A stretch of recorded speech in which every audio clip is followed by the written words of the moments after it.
Naranasan mo na bang makalanghap ng kandila sa iyong pag-iisa? Siguro ay kinilabutan ka ng sobra-sobra. Hello, what's up? Your best here. Sa video na ito ay pag-usapan natin ang mga natatanging paraan ng pagpaparamdam ng mga multo o espiritu. Ang multo na nagmula sa salitang Espanyol na muerto na ang ibig sabihin ay pumanaw na. Ang multo ay espiritu ng isang taong pumanaw na muling nagbabalik sa mortal na mundo dahil sa iba't ibang kadahilanan. Naranasan mo na ba ang makalanghap ng amoy ng kandila sa iyong pag-iisa? Ano ang pumasok sa iyong isipan? Sa mga pagkakataong tulad nito ay madalas nga tayong kinikilabutan at minsan pa nga ay tumatayo ang ating mga balahibo sa labis na takot. Ang mga multo ay kadalasang nagbabalik upang tapusin ang isang bagay o gawain na hindi nito nagawa o natapos noong ito'y nabubuhay pa. O di kaya naman ay upang ipagpatuloy ang pagtupad sa isang natigil na pangako.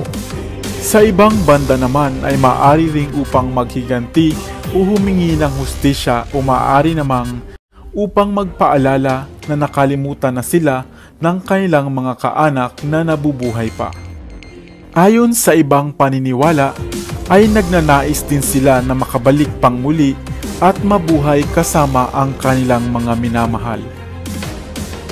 Ayon naman sa ibang espiritista o nag-aaral ng mga gawaing gaya nito ay maaaring nagpaparamdam ang ibang multo dahil sa labis silang nagagambala o di kaya ay ito ang paboritong lugar ng espiritu bago siya pumanaw, kaya naman nakasanayan itong magparamdam sa naturang lugar.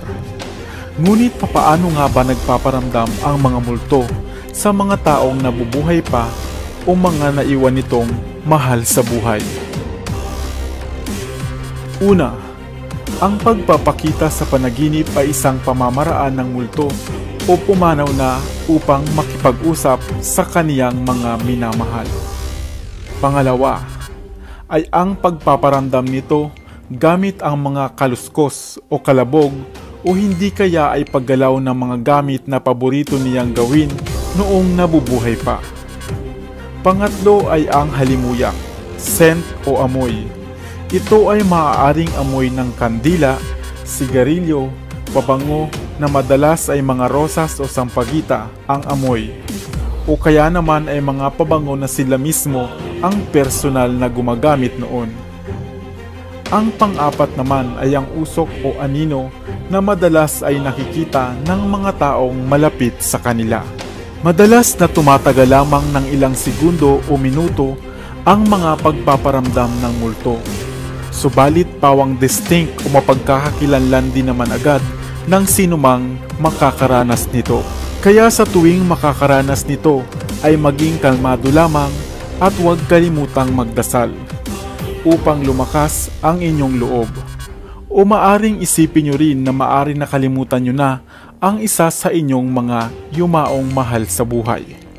Ikaw, nakaranas ka na ba ng mga pagpaparamdam mula sa multo?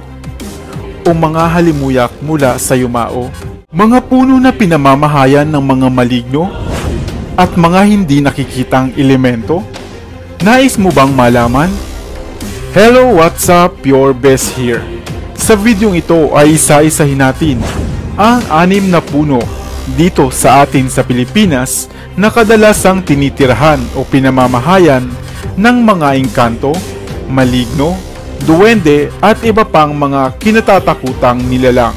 Bakit nga kaya ito ang nais nilang tirahan? Ang ating mundo ay nababalot ng maraming misteryo. Mayroong mga nilalang buhat sa ibang mundo. Mundo na hindi katulad ng kinalakihan natin. At pawang ang alam lang natin ay ang mga multo na dapat katakutan at ilagan. Dahil kapag nagpakita sila sa iyo, baka sinyalis ito ng kilabot at kamalasan. Kaya naman kung ikaw ay matatakutin, ang videong ito ay para sa iyo.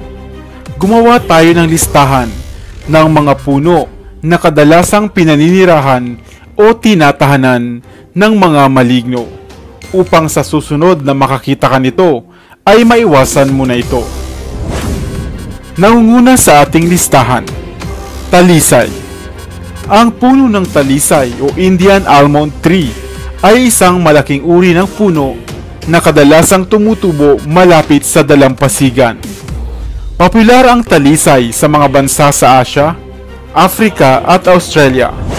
Ang punong ito rin ay mayroong bunga na animoy pili at masarap kainin. Ang punong ito rin ay madalas tinatahanan ng mga kapre o mga white lady dahil sa may lapad nito at makakapal na kumpol ng dahon. Kung ito ay lumaki pa ng husto, ay tila nga isa na itong kubo na may malilim na silong. Number 2. Mangga. Ang mangga o Mangifera indica ay isang uri ng namumulaklak na halaman sa hanay ng mga halamang kung tawagin ay Anacardiaceae. Nagmula ang mangga sa India at binubunga ng napakaraming varieties.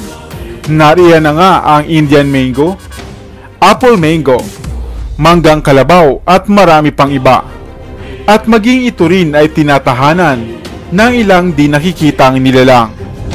Ang mangga ay kadalasang kilala dahil sa nakakatakam nitong bunga.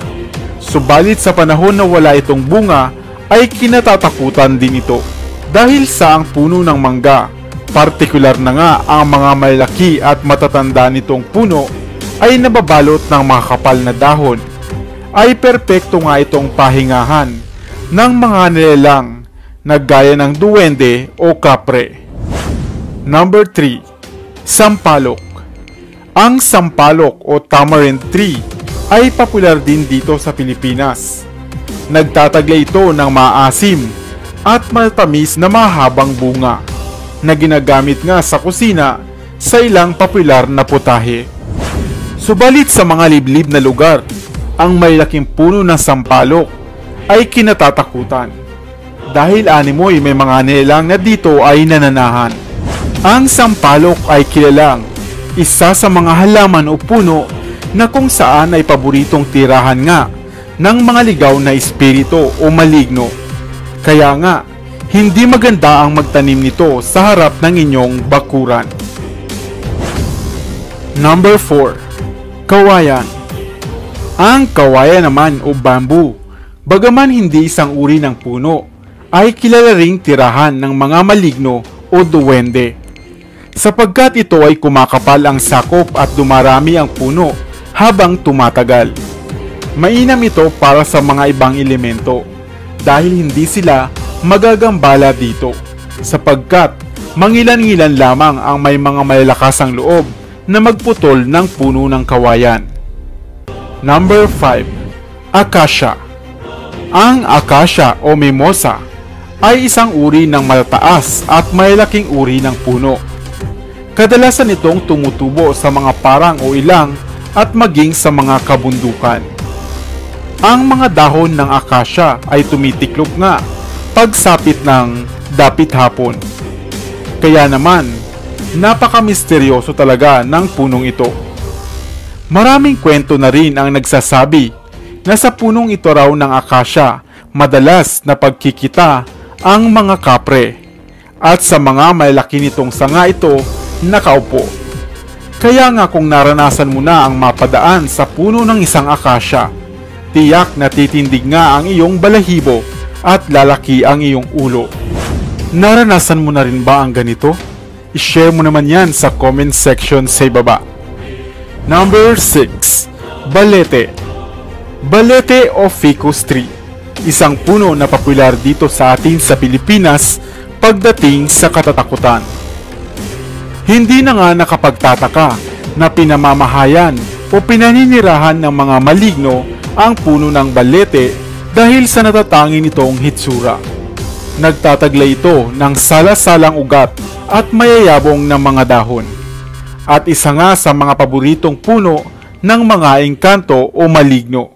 At dahil ayaw ng mga maligno at ng mga engkanto na sila ay nagagambala, Ang balete o ang puno ng balete ay perpekto nga para sa kanila sapagkat karamihan sa ating mga tao ay takot lumapit sa punong ito. At madalas pa nga, ang ilang mga lagusan patungo sa kanilang daigdig sa puno ng balete matatagpuan.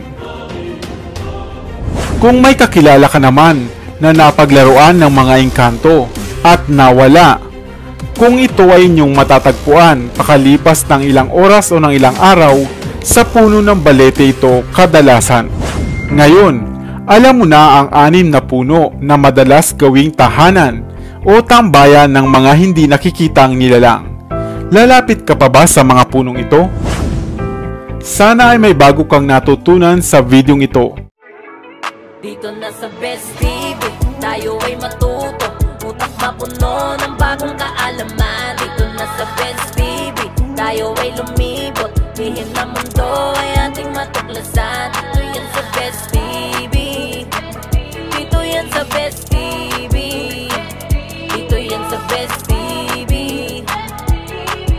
Sapagkat lamang ang laki may alam, dito yan sa Best TV. Sabay-sabay tayo na matuto, pagkat dito sa mundo lamang ang siyang marunong. Ating utak sa linan ng panibagong dunong, mga bagay na sa buhay ay makakatulong.